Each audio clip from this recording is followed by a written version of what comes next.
Assalomu alaykum. Sizlarga sayohatchi Abu ko'rsatganini 15 ming so'mlik ko'prikni ko'rsataman.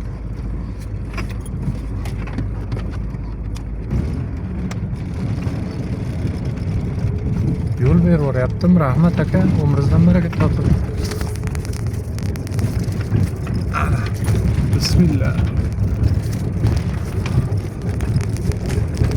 Amudaryoning ustidan o'tgan ko'prik bu. Shaxsiy ko'prik deyishadi, men bilmayman kimniki, qanaqa ko'prik. 15 ming so'm oladi. Suv umuman yo'q ekan Amudaryoda.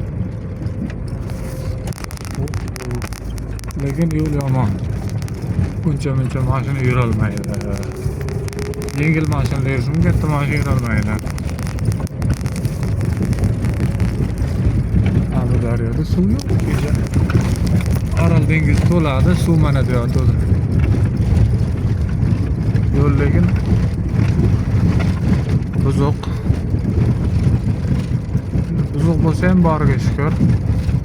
Agar bu bo'lmasa, meni hamma yoqda aylanib kelish kerak. Misol To'rtko'l bilan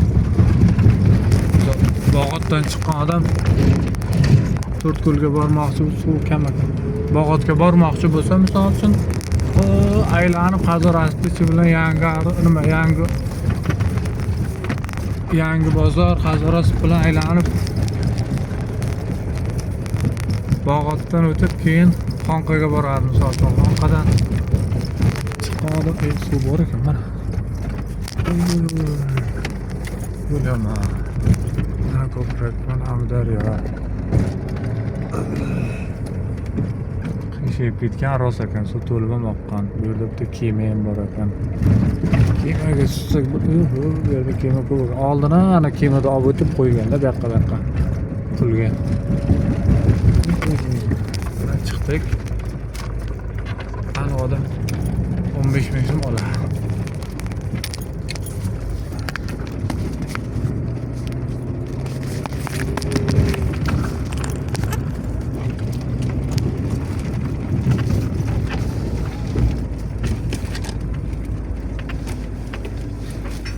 Assalomu alaykum.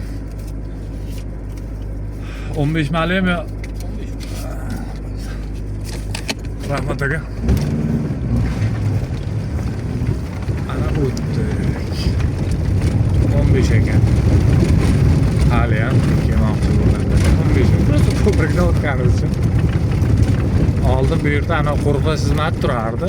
Hozir nimagadir shaxsiy odamlar turibdi.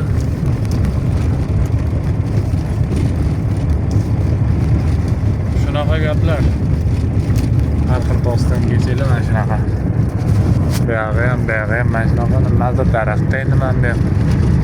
Lekin sovuq kun o'zbek Qashqadaryo, Samarqandda issiq bo'ladi. Bu yerda hal plus o'tgan yo'q. Qishi bilan qorlar ham bor yerda. Sizlarga ko'rinib turibdi. Bu yerda to'liq erib ketgan yo'q. Mana shu yo'l.